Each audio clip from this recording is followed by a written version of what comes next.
The slap echoes in the empty corridor. Riven tastes copper and keeps her head bowed as Lady Vera's rings leave fresh welts across her cheekbone. She knows better than to flinch, knows better than to cry, but she doesn't know that in the throne room 3 halls away, the Alpha King has just returned from war, and his nostrils have already flared at the scent of her blood. Riven. The first bruise had appeared like a storm cloud beneath her collarbone, a deep purple bloom spreading across pale skin. That was 6 days ago, when she'd spoken out of turn during Lady Vera's morning rituals. 6 days of high-collared uniforms that scraped against the tender, swollen skin. 6 days of avoiding mirrors, of walking the palace's shadowed corridors where torchlight wouldn't betray the mottled evidence of her station. Just a few more months, she whispered to herself each night, alone in the servants' quarters. A few more months, and I'll have enough coin saved to buy passage to the human territories. Somewhere the pack laws don't reach. Somewhere they can't smell my weakness. She was half human, an omega without a pack, a ward of the court since childhood. Orphaned, unwanted, convenient. Lady Vera had taken her in, not out of kindness, but utility. Someone had to polish the silverware, tend the fires, endure the temperamental rages of a noblewoman whose wolf was as vicious as her tongue. And someone had to stay silent about it. The Silverclaw Court had been Riven's prison for 9 years. She knew every stone, every scent, every shadow. She knew which guards looked the other way, which halls to avoid during the full moon, which kitchen staff would slip her bread when she'd gone too long without eating. The court was a living, breathing thing, beautiful and brutal, gilded and merciless. Wolves in human skin playing at civility while their instincts prowled just beneath the surface. And Riven had learned to be invisible, to bow, to obey, to fade into the background like smoke. It was the only way someone like her survived in a world built for predators, but survival wasn't living, and somewhere, deep in the parts of her that still remembered what it felt like to be seen, she dreamed of more. She just never imagined that dream would come with fangs. That evening, the entire court gathered for the king's return. Riven stood in the back with the other servants, eyes lowered, hands clasped, trying to make herself small. The throne room thrummed with anticipation, wolves murmuring, pacing, anxious to see the Alpha who had spent 3 months defending the northern borders from rogue packs. Then the doors opened. The scent hit first, rain-soaked earth, iron, wild pine, and something ancient and undeniable. Authority. Alpha King, Thorn Silverclaw, entered like a storm-given form. Tall, broad-shouldered, dark hair still damp from travel. His eyes, pale silver, almost luminous, swept across the gathered court with the precision of an apex predator cataloging his territory. And then they stopped. On her. Riven's heart forgot how to beat. No, no, look away, please. But he didn't. His nostrils flared, his jaw tightened, and when he spoke, every wolf in the room went still. Approach. One word, a command that resonated through the stone floor, through her bones. She looked around, desperate for it to be meant for someone else. But Lady Vera's hand shoved her forward, hissing, "The king spoke to you, girl. Move."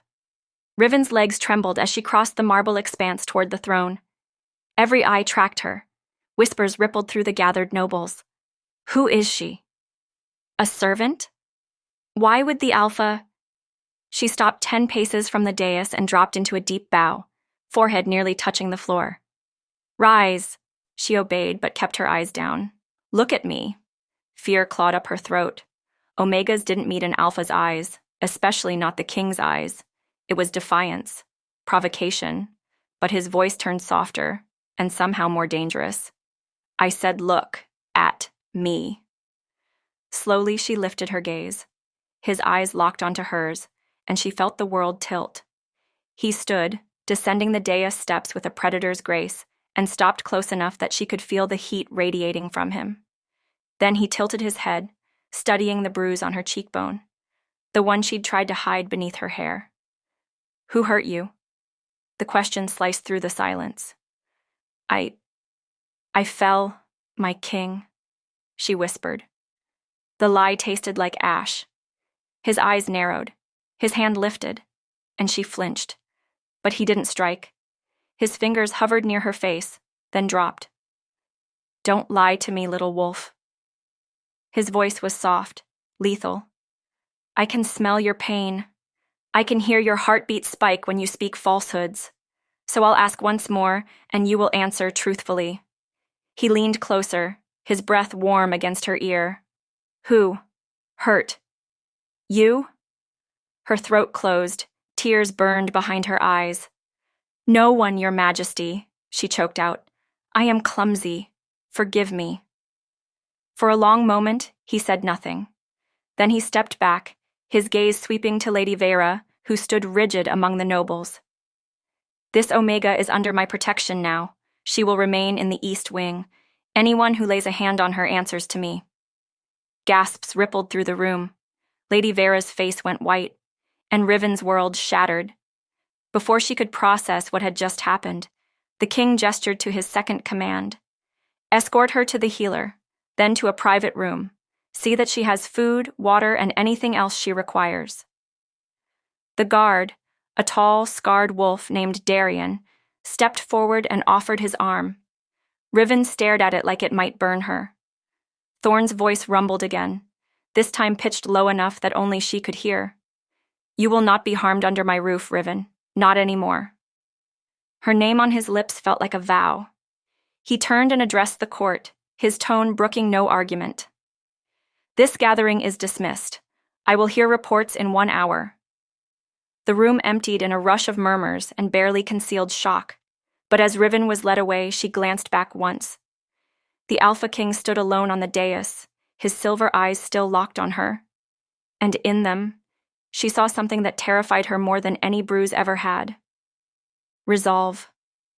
She was halfway down the corridor when she heard the footsteps. Fast, furious. Darian stiffened beside her and moved to block her body, but it was too late.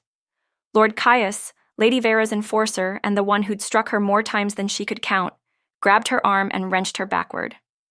You little snake, he snarled, his breath reeking of wine and rage. You think the king's words will save you? You think you can embarrass Lady Vera and walk away unscathed?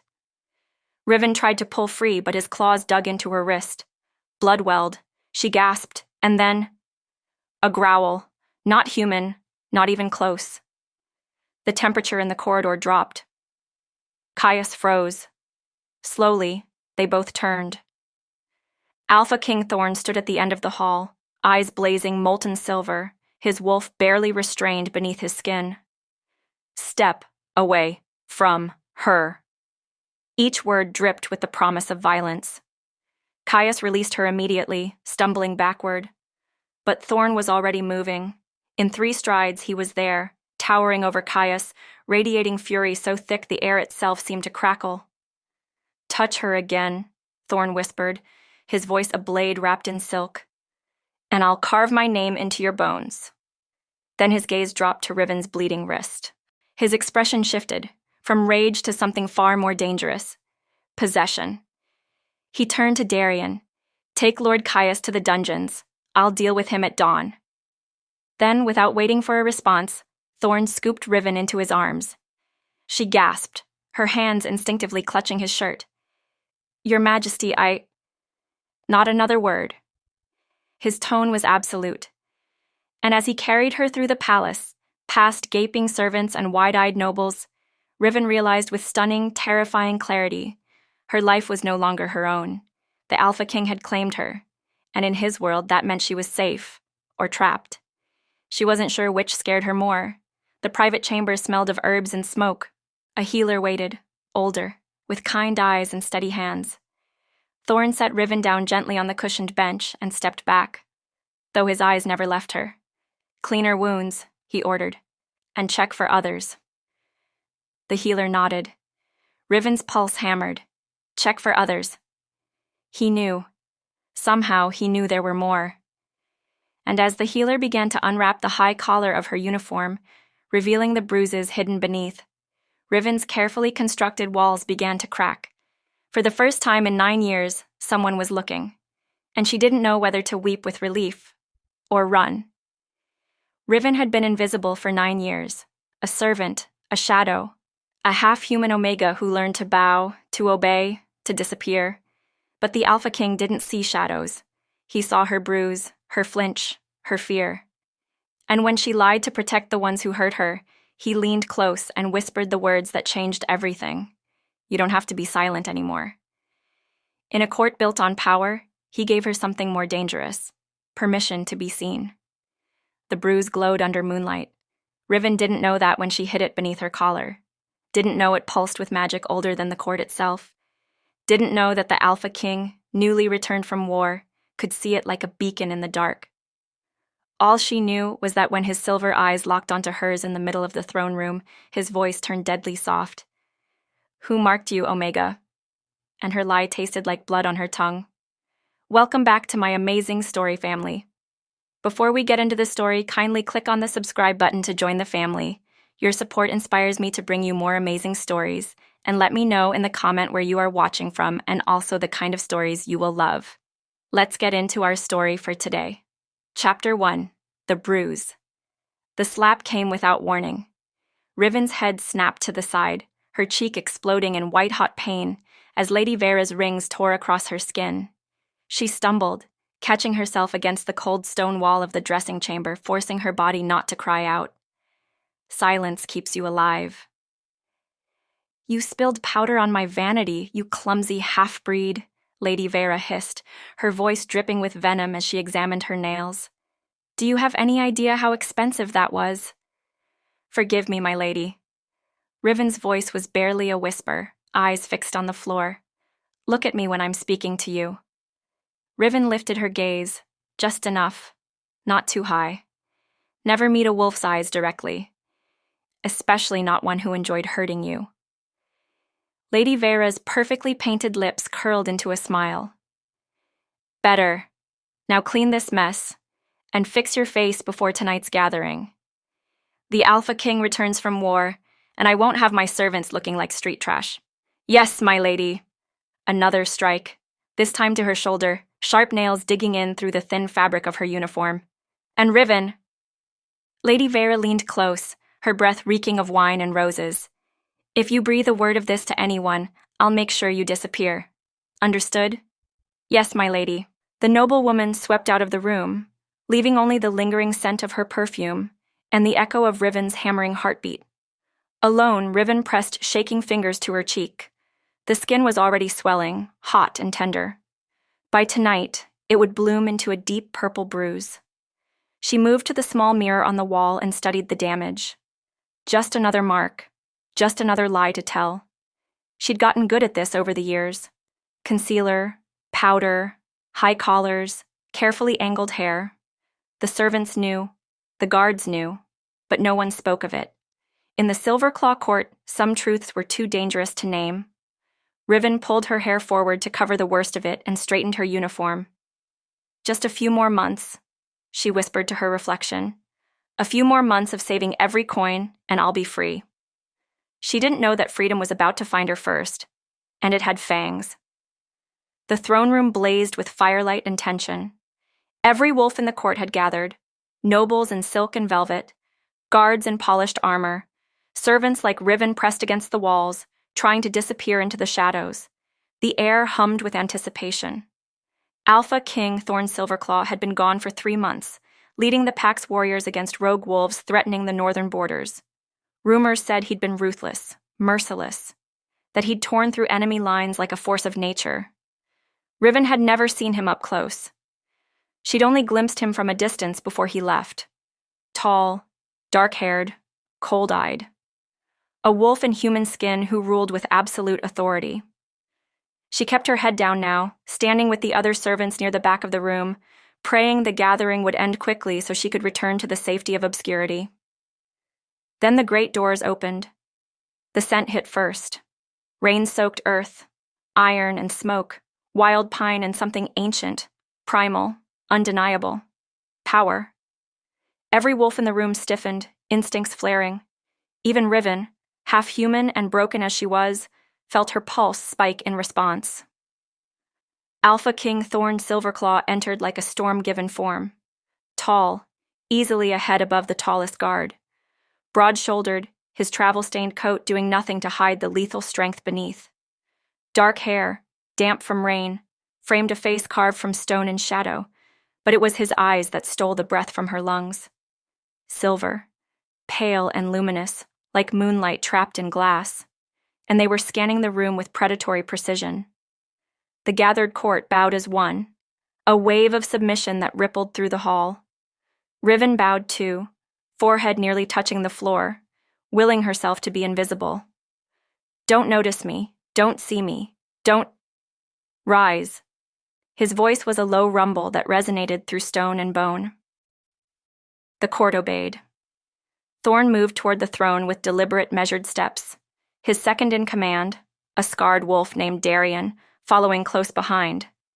He stopped at the base of the dais, and then his head turned, slowly, deliberately. His nostrils flared, and his silver eyes locked directly onto Riven. No. Her heart stopped. Every instinct screamed at her to look away, to bow again, to flee. But she was frozen, pinned beneath the weight of his gaze like a rabbit before a wolf. The room went silent. Thorn's jaw tightened, his eyes narrowed, tracking something she couldn't see. And then his expression darkened into something cold and lethal. Approach. The command cut through the silence like a blade. Riven's lungs forgot how to work. He can't mean me. He can't. Move, girl. Lady Vera's hand shoved her forward, hard enough to make her stumble. The king spoke to you. Whispers erupted around the room. Who is she? A servant? Why would the Alpha... Riven's legs trembled as she crossed the marble floor, every eye in the court burning into her back. The distance between her and the throne felt infinite, and far too short. She stopped 10 paces away and dropped into the lowest bow she knew, forehead pressed to the cold stone. Rise. She obeyed, but kept her gaze fixed on the floor. Look at me. No. No. Omegas don't meet an alpha's eyes. It's a challenge. It's... His voice softened, and somehow became more dangerous. I said look at me. Slowly, her heart hammering so hard she thought it might shatter her ribs, Riven lifted her gaze. Their eyes met, and the world tilted. Up close, he was overwhelming. Not just his size, but the sheer presence of him. The weight of his authority, the barely restrained violence simmering beneath his controlled exterior. But there was something else, too. Something in the way he was looking at her. Not through her, not past her. At her, like she was the only person in the room. He descended the dais steps slowly, each movement precise and predatory, until he stood close enough that she could feel the heat radiating from his body. His eyes swept over her face and stopped on her bruised cheek, the one she'd tried to hide beneath her hair. His expression went perfectly, terrifyingly still. Who hurt you? The question sliced through the silence like a knife. Riven's throat closed. Her voice cracked. I fell, Your Majesty. The lie tasted like ash and copper. His eyes narrowed. You fell. Yes, my king, I'm clumsy. Forgive me. For a long moment he said nothing. Then he tilted his head slightly, studying her with an intensity that made her skin prickle. And his hand lifted. Riven flinched, a full-body recoil she couldn't control. Thorn froze. Something dangerous flickered across his face. His hand hovered near her cheek, close enough that she could feel the ghost of warmth, but he didn't touch her. Instead, he leaned in. Close. So close she could see the flecks of ice blue in his silver eyes. Don't lie to me, little wolf. His voice was soft, lethal, a blade wrapped in velvet. I can smell your fear. I can hear your heartbeat spike when you speak falsehoods. I can see the shape of my fingers in that bruise. Her breath hitched. So I'll ask once more, and this time, you will answer true. He leaned closer still, his breath warm against her ear. Who? Hurt? You? Tears burned behind Riven's eyes. No one, Your Majesty, she whispered. Please, I'm no one. I don't matter. Silence. Then Thorn pulled back, his expression unreadable. But his eyes were molten silver, furious, protective, possessive. He turned to face the gathered court, and when he spoke, his voice carried the absolute weight of command. This Omega is under my protection. Effective immediately, she will reside in the East Wing under royal guard. She answers to no one but me. Gasps rippled through the room. Lady Vera's face was drained of color. Lord Caius, her enforcer, the one who'd struck Riven more times than she could count, went rigid, his hand clenching into a fist. Thorn's gaze swept over them all, daring anyone to object. No one did. Anyone who lays a hand on her, he continued, his tone dropping to a lethal whisper, answers to me, and I am not a forgiving king. He turned back to Riven, his expression softening, just slightly. Darian, escort her to the healer. See that she has food, water, and anything else she requires. The scarred guard stepped forward and offered his arm. Riven stared at it, her mind spinning, unable to process what had just happened. This isn't real. This can't be. Thorn's voice rumbled again, low enough that only she could hear. You're safe now, Riven. I give you my word. Her name on his lips felt like a vow. Before she could respond, Darian gently guided her toward the side exit. As they moved through the stunned crowd, Riven glanced back once. The Alpha King stood alone on the dais, his silver eyes still locked on her, watching, waiting, claiming. And despite everything, the fear, the confusion, the years of learned helplessness, something deep inside her stirred. Something that whispered, "You're not invisible anymore." Riven was halfway down the eastern corridor when she heard the footsteps. Fast, furious, boots striking stone like hammer blows. Darian stiffened beside her, his hand moving instinctively to the blade at his hip. But it was too late. Lord Caius rounded the corner, his face twisted with rage, wine breath and fury radiating off him in waves. "You little snake," he snarled, closing the distance in 3 strides. Darian moved to block him, but Caius was faster, shoving the guard aside and grabbing Riven's arm with bruising force. His claws extended, digging into her wrist. Blood welled. She gasped, pain lancing up her arm. "You think the king's words will save you?" Caius hissed, dragging her closer. "You think you can humiliate Lady Vera and walk away unscathed? You're nothing, a half-breed whore who—" A growl shattered the air. Not human, not remotely human. The temperature in the corridor dropped 10 degrees. Every candle flickered. Caius froze, his eyes going wide. Slowly, so slowly it felt like a nightmare unfolding. They both turned. Alpha King Thorn stood at the end of the hall. His eyes were no longer silver. They were molten gold. His wolf was at the surface, and it was furious. "Step away from her." Each word was a death sentence. Caius released Riven immediately, stumbling backward, hands raised. "Your Majesty, I was only— now." The command reverberated through the stone walls. Caius bolted, but Thorn was already moving. In 3 strides he was there, a blur of controlled violence, and his hand shot out, catching Caius by the throat and slamming him against the wall hard enough to crack stone. "I told you," Thorn whispered, his voice a deadly rasp, "that she was under my protection." Caius clawed at Thorn's hand, choking, his face turning purple. "Touch her again, and I will carve my name into your bones. Do you understand me?" "Yes, Your Majesty. Please." Thorn held him there for one more agonizing second. Then he released him.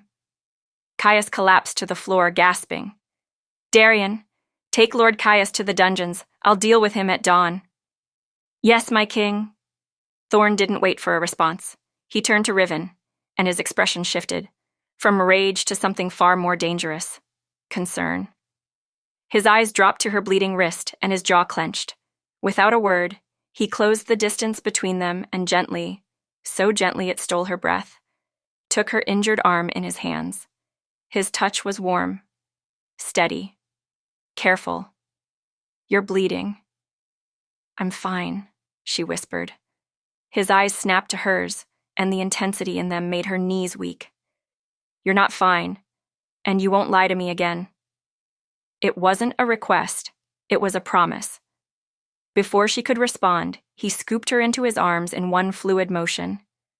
Riven gasped, her hands instinctively clutching his coat. Your Majesty, I can walk. Be silent.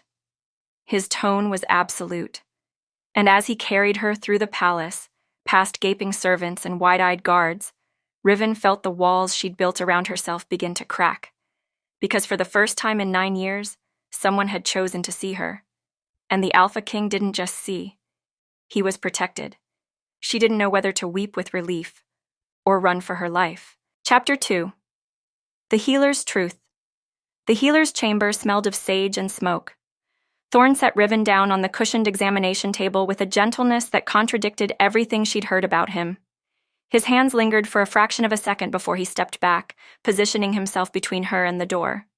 Not trapping her, guarding her. The healer, an older woman named Maris with silver-streaked hair and knowing eyes, approached with a warm bowl of water and clean cloth. Your Majesty, she said quietly, I'll need to examine her fully. The collar? May I? Thorn's jaw clenched. He gave a single, sharp nod. Maris's weathered hands moved to the high collar of Riven's uniform, unbuttoning it with practiced care. Riven's breath hitched, shame flooding through her as the fabric fell away.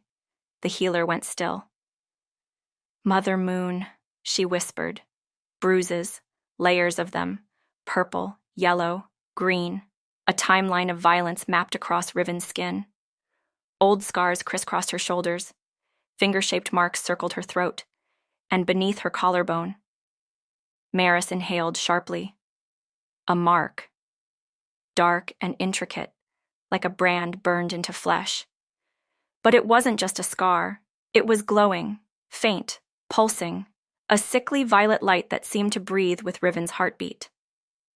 Thorn's eyes flared molten gold. The air in the room thickened, charged with barely restrained fury. How long? His voice was deadly calm. Your Majesty, Maris began. How? Long? Riven's throat closed. Years, she whispered. Something cracked in his expression. Not anger now, but something rawer. Older. Pain. A girl with dark curls and laughing eyes. His younger sister, Alara. You'll protect me, won't you, Thorn? Always. But he'd been away, leading border patrols, doing his duty. And when he returned, she was gone. Beaten to death by a nobleman she'd refused to mate. The law had done nothing. The court had looked away. He'd sworn then, on her grave, beneath a blood moon, never again. Thorn blinked, his focus snapping back to the present, to Riven, to the glowing mark on her skin. Maris leaned closer, her expression grave. She traced the air above the mark without touching it, murmuring something in the old tongue. Then she straightened, her face pale. Your Majesty, this mark is not natural. Explain. It's blood-bound magic, old, forbidden. Maris's voice trembled. Someone didn't just hurt her. They marked her, tied a curse to her pain. Thorn's hands curled into fists. What kind of curse? I don't know yet, but this... She gestured to the pulsing light. This feeds on suffering. Every time she was hurt, it grew stronger. Riven's stomach twisted. Why? Why would someone... Maris met her eyes, and in them, Riven saw fear. Because, child, you were never just a victim. Her gaze shifted to Thorn. You were bait. The room went deathly silent. Thorn's voice, when it came, was a promise wrapped in violence. Then whoever set this trap just made the last mistake of their life. He turned to Riven, his silver eyes blazing with something fierce and unyielding. No one touches you again. Do you understand me? No one. And despite the curse burning beneath her skin, despite the danger closing in, Riven believed him. Chapter 3. The Hunt for Answers. Lady Vera's interrogation took place in the king's private study, a room of dark wood and darker secrets. Thorn sat behind his desk, fingers steepled, silver eyes cold as winter steel. Riven watched from the corner, hidden in shadow but present at his insistence. "I don't understand the accusation, Your Majesty," Lady Vera said smoothly, her hands folded demurely in her lap. "The girl is clumsy, fragile. I've tried to protect her, but protect her." Thorn's voice was soft, lethal. "Is that what you call the finger-shaped bruises around her throat?" Lady Vera didn't flinch. "She's half human, my king. They bruise easily. Surely you don't mean to accuse me based on the word of a servant." "I'm accusing you based on what I can smell." The noblewoman went still. "Fear. Pain. Your scent is all over her." He leaned forward. "So I'll ask once. Did you place the blood-bound mark on her?" "I don't know what you're talking about." Silence stretched like a blade. Then Thorn stood, his presence filling the room. "You're dismissed, Lady Vera. But know this." His eyes flashed gold. "If I find proof you're involved, not even your bloodline will save you." She left without another word, but her composure never cracked. Too composed, Riven thought. Thorn watched the door close, then turned to her. "She's lying, but she's not acting alone." "How do you know?" "Because fear has a scent." His gaze softened. "And she doesn't smell afraid. She smells confident." The east wing was nothing like the servants' quarters. Riven stood in the center of her new room, her room, and couldn't breathe. A massive bed draped in soft furs, a fireplace already crackling with warmth, windows overlooking the moonlit forest, a bathroom with a clawfoot tub. Freedom she'd never known, and it terrified her. "You can lock the door from the inside," Thorn said from the doorway. "No one enters without your permission, not even me." She turned to him, throat tight. "Why are you doing this?" His expression flickered, something old and haunted passing through his eyes. "Because no one did it for her." Her. Before Riven could ask, he stepped back into the hall. "Rest. I'll have food sent up." "Wait." He paused. "Thank you," she whispered. He held her gaze for a long moment, then nodded once and disappeared into shadow. An hour later, there was a knock. Riven opened the door expecting a servant. Instead, Thorn stood there carrying a tray himself. "You didn't eat," he said simply, stepping inside when she moved aside. He set the tray on the small table. Bread, cheese, roasted meat, fruit, real food, not scraps. "Sit." She obeyed, too stunned to argue.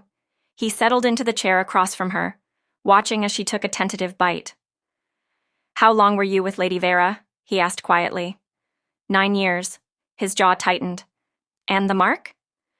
I don't know when it appeared. I thought it was just another scar."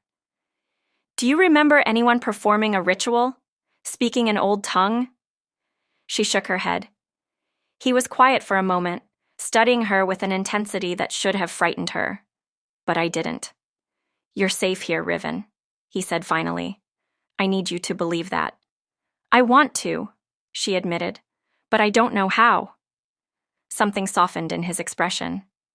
"Then I'll teach you." Later, when the moon rose full and heavy outside her window, Riven felt it, a burning beneath her collarbone. She gasped, clutching at the mark as it blazed to life, bright, pulsing, screaming. The door burst open. Thorn was there in an instant, his eyes wide.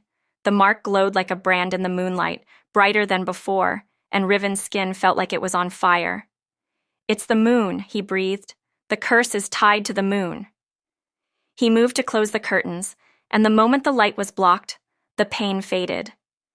Riven collapsed against the bed, shaking. Thorn knelt beside her, his hand hovering near hers. "Let me see." She pulled down her collar with trembling fingers.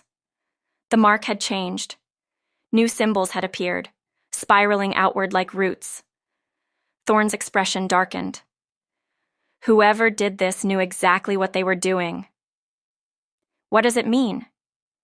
He met her eyes, and in them she saw something that chilled her. It means you were marked during a blood moon, and the next one is in 3 days. What happens then? His silence was answer enough. Chapter 4. The Wolf Within. The full moon rose like a silver eye watching the world. Thorn stood at his chamber window, hands braced against the stone sill, every muscle in his body coiled tight. His wolf clawed beneath his skin, restless, agitated, hungry. Not for blood, for her. The bond was forming whether he wanted it or not. He could feel her heart beat like a drum in his chest, could taste her fear on his tongue even from 3 corridors away, could smell the faint jasmine scent of her hair on every breath. Mine, his wolf snarled. Claim her, protect her, keep her. She's not a possession, he growled aloud to the empty room. His wolf didn't care. He closed his eyes, fighting for control, when a new scent hit him. Night air, damp earth. She'd left her room.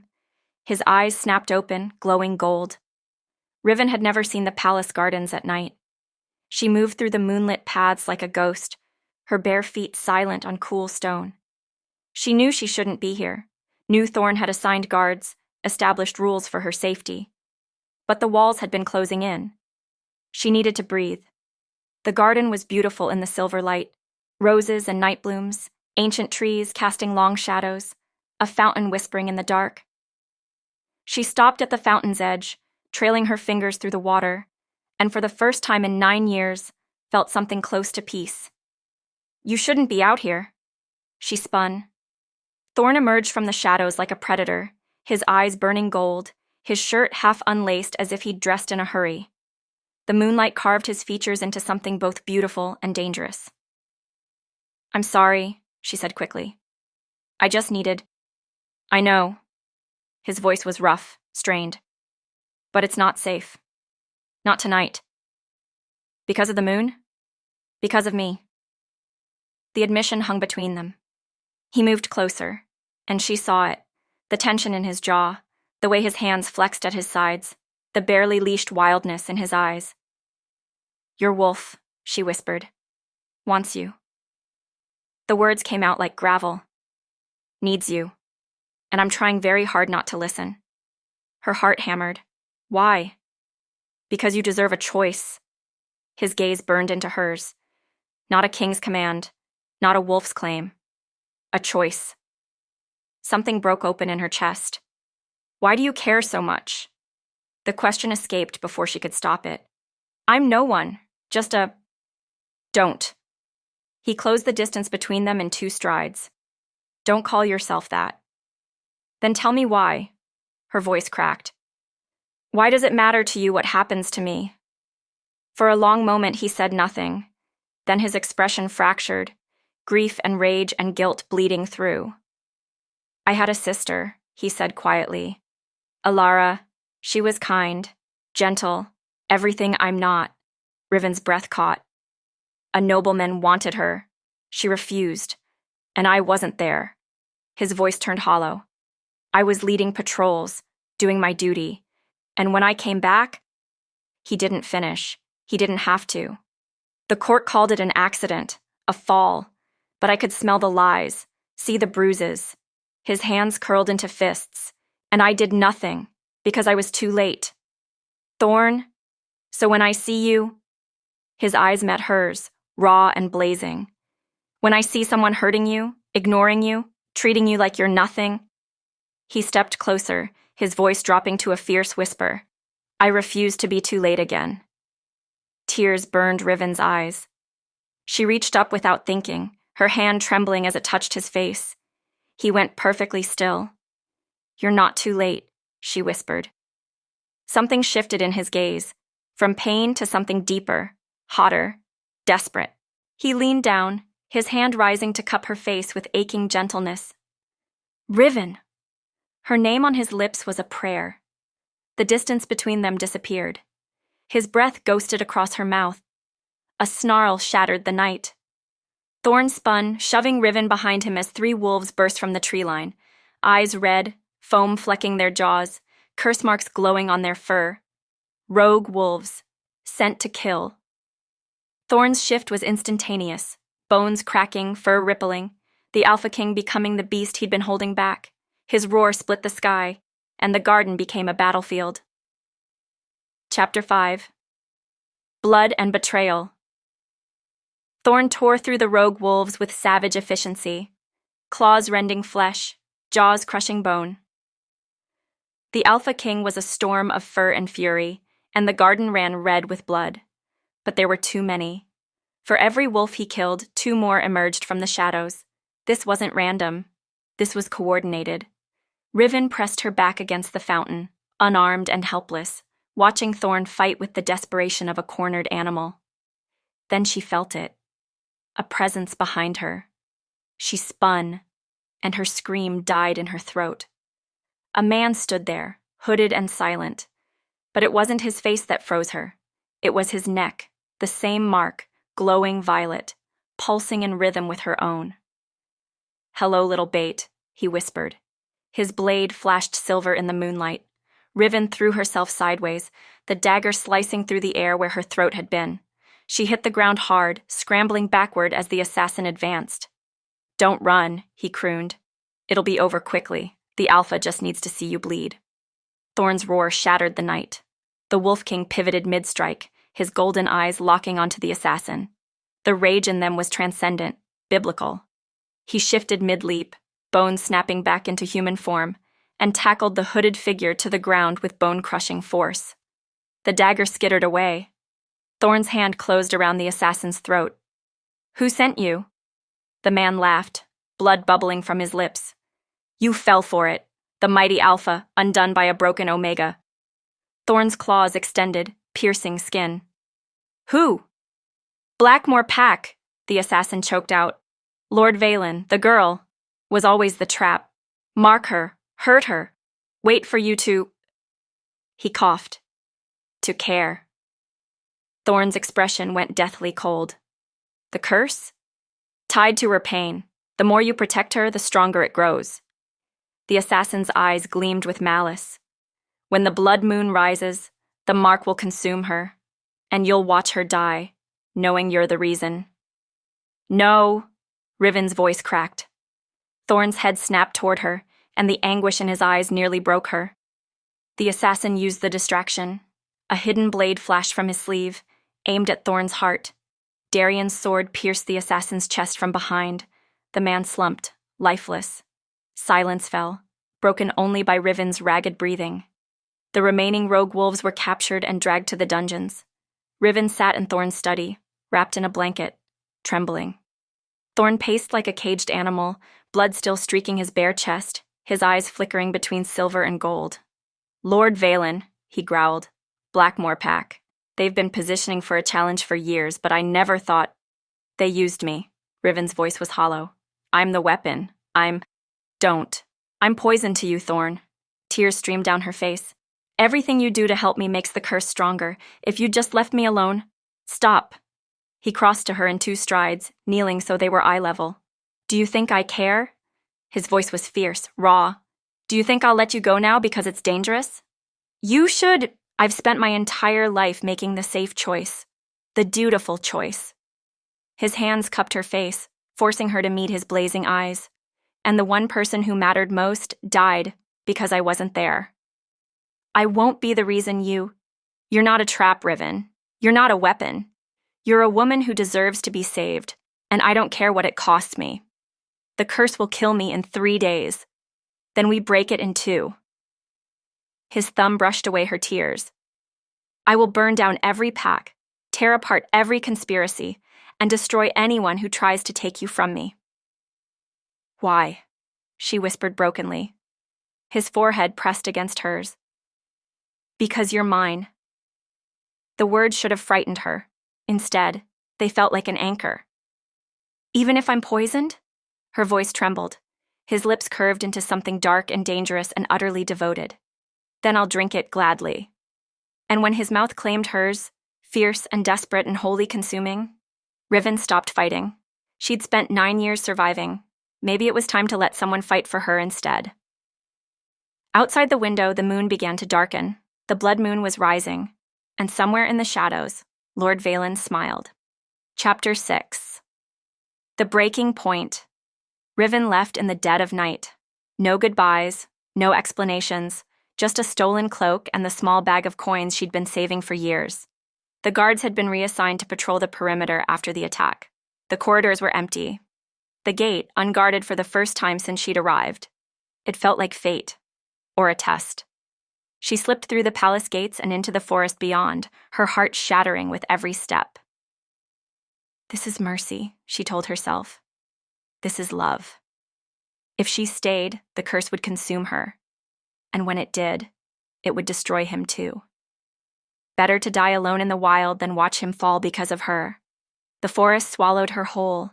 Ancient trees and creeping mist, the scent of damp earth and rot. She ran until her lungs burned, until her bare feet bled, until... Thunder cracked overhead. Rain began to fall in heavy, merciless sheets. And then she heard it. Footsteps, not human footsteps. Pause.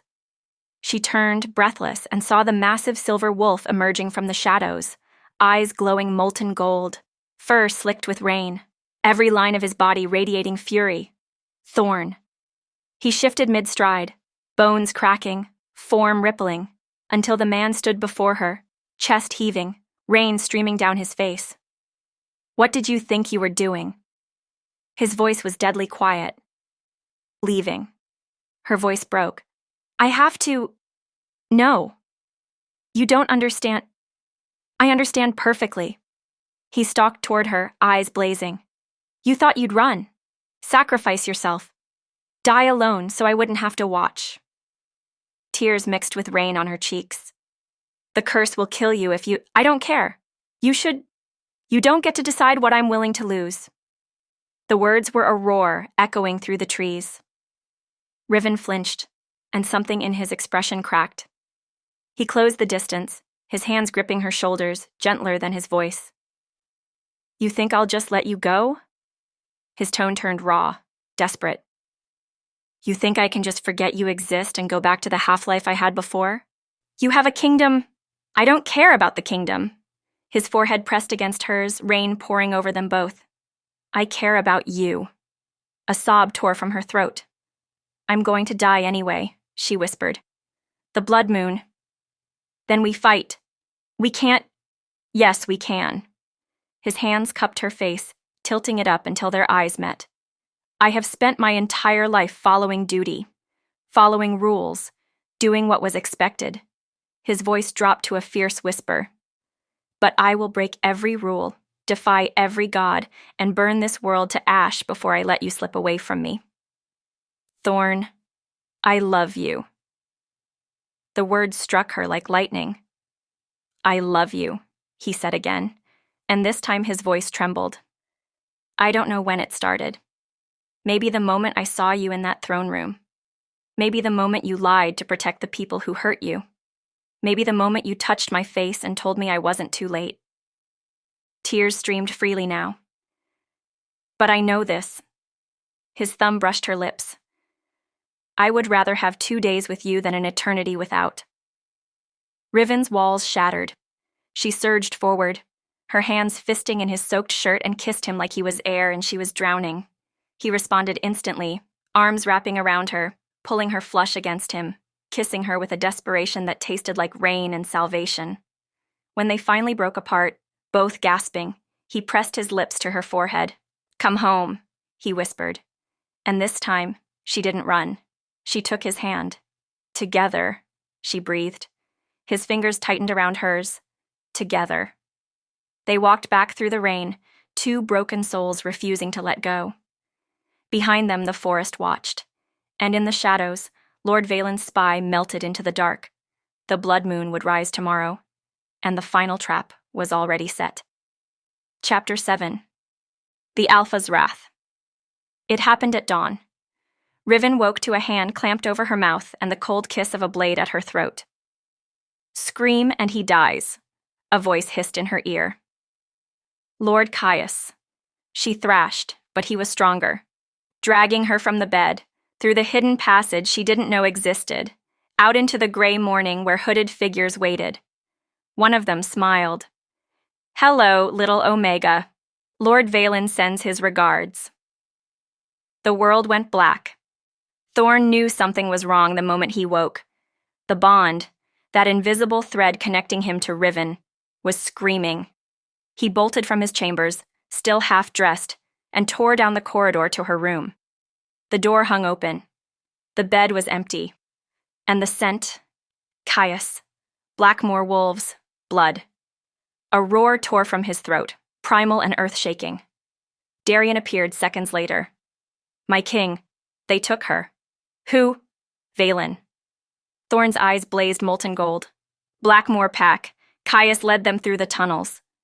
His hands were already shifting, claws extending, bones beginning to crack. Assemble the guard, Thorn growled. We march on Blackmoor territory. Your Majesty, if we go to war... Thorn's wolf surged forward, and when he spoke, his voice was barely human. There is no if. There is only blood. The transformation was complete before he left the palace grounds. Thorn's wolf was massive, silver-furred and battle-scarred, eyes like burning coals. He was vengeance given form, rage wrapped in fur and fang. Behind him, 50 warriors shifted and followed. But Thorn didn't wait. He ran. Faster than I thought. Faster than fear. Following the scent of jasmine and terror through the forest, across rivers, over stone and root. Hold on, he prayed to the bond thrumming in his chest. Hold on, Riven. I'm coming. The Blackmoor camp emerged from the mist like a festering wound. Tents, fires, and the stench of rogue wolves drunk on violence. Thorn didn't slow. He crashed into their lines like an avalanche. The battle was carnage. Thorn tore through the first wave of defenders with savage precision, jaws crushing throats, claws rending flesh, his roar shattering the dawn. Blood sprayed, bones snapped. Wolves fell like wheat before a scythe. Protect the Alpha! Someone screamed, but Lord Valen's forces were prepared. Cursed wolves, the same red-eyed beasts from the garden, poured from the tents, reinforced by hired mercenaries bearing silver chains and poisoned blades. Thorn didn't care. He was a storm, a force of nature, unstoppable. A mercenary swung a silver net. Thorn caught it in his jaws and flung the man into a tree with bone-breaking force. 2 wolves lunged from opposite sides. He spun, faster than physics allowed, and caught one by the throat while his claws gutted the other. Fall back! Someone yelled.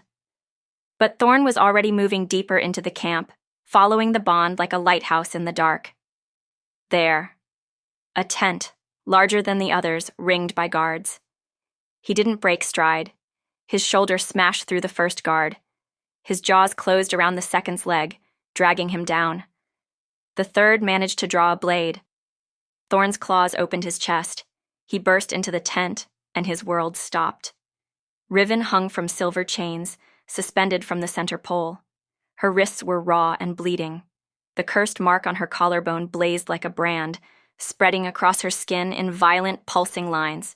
And standing before her, smiling, was Lord Valen. Tall, scarred, eyes like black ice. Right on time, Alpha King, Valen purred. I was beginning to think you didn't... Thorn shifted mid-leap. His human form hit the ground in a crouch, and before Valen could finish his sentence, Thorn's fist connected with his jaw. The rival Alpha crashed into the tent pole. The structure shuddered. You dare! Valen snarled, shifting into his wolf. Thorn's eyes glowed pure gold. I dare everything for her. The 2 alphas collided like thunder. They fought like gods and beasts. Valen was fast, brutal, enhanced by dark magic. But Thorn was a fury incarnate. Every blow he landed carried the weight of his love. Every strike was a promise. You will not take her from me. Claws raked across his ribs. He didn't slow. Fangs tore his shoulder. He didn't stop. Valen slammed him into the ground, jaws snapping for his throat. Thorn caught his muzzle and twisted. The crack echoed through the tent. Valen yelped, stumbling back, and Thorn surged to his feet. His hand closed around Valen's throat, lifting him off the ground. You made one mistake, Thorn growled, his voice barely human. Valen choked, clawing at Thorn's arm. You touched what was mine. He drove Valen into the tent pole with such force that it splintered. The rival Alpha collapsed, broken. Thorn didn't spare him another glance. He turned to Riven. "Thorn!" Her voice was barely a whisper. He was at her side in an instant, his hands trembling as they reached for the chains. Silver, burning his skin where he touched them. He didn't care. With a roar, he ripped the chains from the pole, catching Riven as she fell. "I've got you," he breathed, cradling her against his chest. "I've got you." Her eyes were glazed with pain, the curse mark writhing across her skin like living shadow. "The blood moon," she whispered. "It's tonight." "I know." He pressed his forehead to hers. "And we're going to break it." "How? Together?" Outside, his warriors had secured the camp. Darian appeared in the tent entrance, bloodied but alive. "My king, the area is clear. Caius has been captured." Thorn stood, Riven still cradled in his arms. "Burn it," he said quietly. "All of it. Leave no trace of the Blackmore pack." "And Lord Valen?" Thorn's eyes glowed cold and merciless. "He answers to royal justice. Chain him in silver and drag him back to the palace. He'll stand trial at dawn. If he survived the night." Thorn looked down at Riven, her breathing shallow, the curse spreading. "Hold on," he whispered, "just a little longer." Because the blood moon was rising, and the final battle wasn't over. It was just beginning. Chapter 8. The Moonlit Vow. The blood moon rose like a wound in the sky. Thorn carried Riven to the highest tower of the palace, an ancient place where moonlight touched stone first, where kings once made oaths to the gods. Maris was already waiting, her face grave. "Lay her here," the healer instructed, gesturing to the circular altar at the tower's center. Thorn set Riven down with aching gentleness. The curse mark had consumed half her torso now, black veins spreading like cracks in porcelain, her skin burning with fever. "How much time?" Thorn's voice was raw. "Minutes, maybe less." Maris's eyes were wet. "Your Majesty, I've searched every text, every grimoire. There's only one way to break a bloodbound curse. Tell me." A truth spoken freely under the moon that cast it. She looked at Riven. The truth is she's never spoken aloud. Something buried so deep the magic has fed on its silence. Thorn's hands clenched. "She's barely conscious. Then you need to bring her back." He dropped to his knees beside the altar, taking Riven's trembling hand in both of his. "Riven." His voice cracked. "Little wolf, I need you to fight. Just a little longer." Her eyes fluttered open, unfocused and glassy. "Thorn." A whisper, barely there. "I'm here." He pressed her hand to his chest, to his thundering heart. "I'm right here, and I need you to do something for me." "Hurts. I know it hurts." His thumb stroked her knuckles. "But there's a way to stop it. You have to tell the truth, something you've never said out loud." Her brow furrowed, confusion and pain warring in her expression.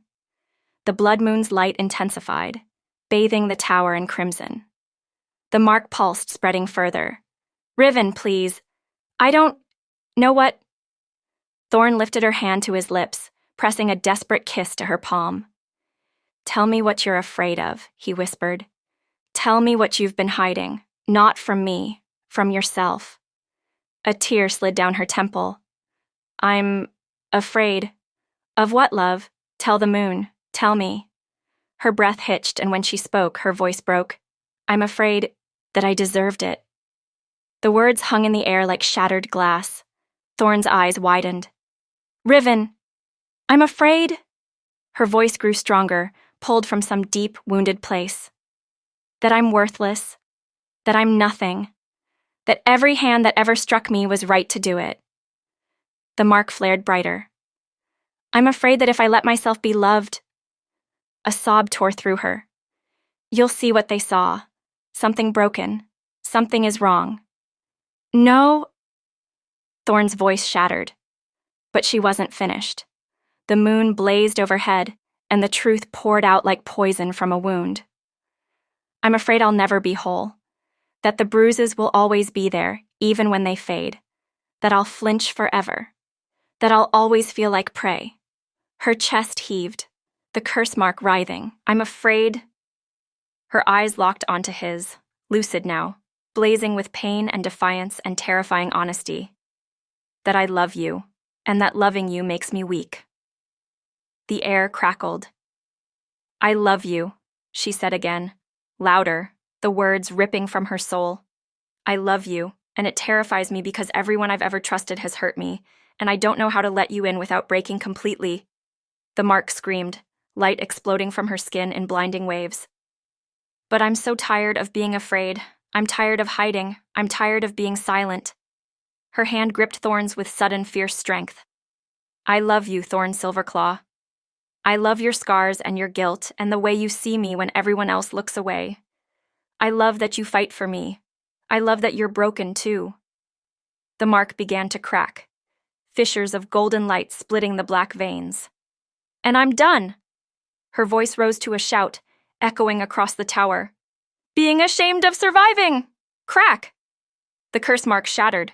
Light exploded outward, blinding, purifying, radiant, and the black veins dissolved into smoke and stardust. Riven's scream became a gasp, and then silence. She collapsed. Thorn caught her, cradling her against his chest as the light faded. Riven? Riven? Breathe? Her eyes opened, clear, pain-free, alive.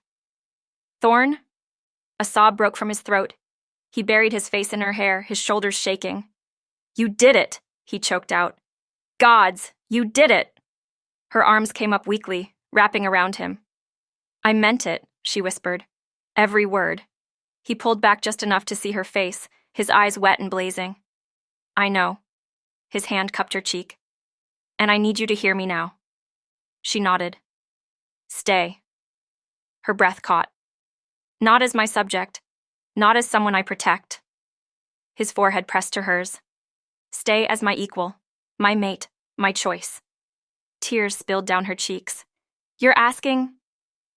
I'm begging, he corrected, his voice fierce and tender and wholly unguarded. Be my queen, Riven, not because you have to, because you want to. She stared at him, this alpha king who had torn apart armies for her, who had seen her at her most broken and refused to look away. And for the first time in her life, she didn't doubt her answer. Yes. His eyes blazed with something incandescent. Yes? Yes. A laugh bubbled up through her tears. Yes, I'll stay. Yes, I choose you. Yes to all of it. He kissed her then, slow and deep and reverent, tasting of salt and salvation. When they finally broke apart, the blood moon was setting, and in its place, the dawn was rising. Chapter 9. Belonging. 6 weeks later. Riven stood in the training courtyard, sweat dripping down her spine, a practice sword steady in her hands. The guard across from her, a seasoned warrior named Kira, circled with respect in her eyes. No pity, not dismissal, respect. Again, Riven said. They clashed, wood striking wood, and this time when Riven struck, her blow landed true. Kira stumbled back, laughing. The queen has teeth, she said approvingly. Queen. The word still felt strange on Riven's tongue, foreign and fragile, like something that might shatter if she held it too tightly, but it was hers. She lowered her sword, breathing hard, and caught sight of Thorn watching from the colonnade. His arms were crossed, his expression unreadable, but his eyes were full of pride. Their gazes met across the courtyard, and he nodded once. You're strong, that nod said, and I see it. She smiled. The court had changed. It happened slowly at first. Whispers became policies. Policies became law. Thorn restructured the entire hierarchy, stripping titles from those who'd turned blind eyes to cruelty, elevating those who'd shown honor. Lady Vera was exiled, her lands seized. Lord Caius faced the executioner's blade, and a new edict was carved into the palace stone. Any wolf who raises a hand in cruelty to those weaker answers not to rank, but to justice. In this court, strength protects, it does not prey. Servants no longer flinched in hallways. Omegas walked with their heads high. And Riven, once invisible, once broken, was learning what it meant to be seen, Not as a victim, as a survivor, as a woman rebuilding herself, scar by scar, choice by choice. The night of the bonding ceremony arrived with the full moon. Riven stood before the mirror in her chambers, barely recognizing herself.